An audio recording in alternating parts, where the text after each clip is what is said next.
All right. So in this video, what I'm going to do is I'm going to talk about labels for graphs. I'm also going to talk about part 4.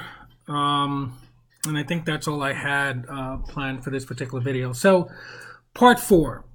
Part 4 is where your writing really starts. And if you look at the sample paper, she did combine part 4 and part 3, and that's okay. That's acceptable. Here, there's only 2 parts for part 4, right? Two sort of instructions. Provide descriptive stats for all your variables in your sample. Now, you're only describing your variables. You're not adding your own take, your own opinion.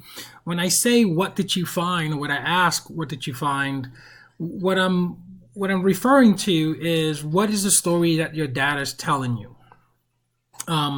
So for the quantitative variables, you're going to have to provide the mean, the variance, the standard deviation. For the qualitative variables, what I would do is provide percentages for the different levels. So for example, if you have male and female, only participants identified as male and female, then you would say something like I have 50% of my sample are females, 50% are males. If you're talking about the education, you can say, 30% of my participants have a college degree, 25% are high school graduates. And so you're simply just stating the facts. You're not adding anything new. You're not doing anything as far as opinion wise.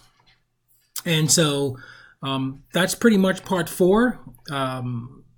You will be graded on your writing, and then also just looking at your data. What it is that the data is telling you that then you're relaying over to me as the reader for your paper.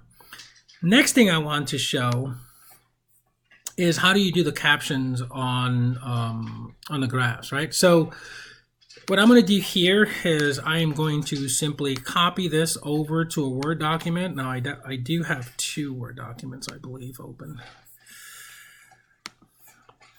Maybe I don't. Thought I did. Let me just open up a new one here real quick. And so when I paste it, there's several options, right? And I usually just kind of pick the second one. Some of them will paste it as an image. Some of them will paste it as it's still connected to the Excel file. So you have to be careful, because if you go back to that sheet and you change something, your graph on your Word document will also change.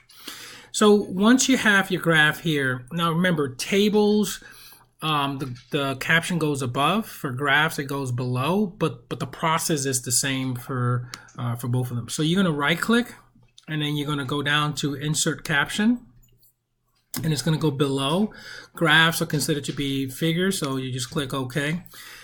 Now, when when Word does it, it doesn't do it 12 point. It also italicizes it. We don't want that. And then we want a 12-point font, so you got to make sure you change that. Also, the color is sort of lighter. It's like a grayish, and so you want to make sure that it's automatic, or the black for the rest of your text. Then you have to sort of put in a quick description of what it is that the figure of the table has. And so that's how you do captions for tables or graphs. So again, the process is the same. Remember, tables go above.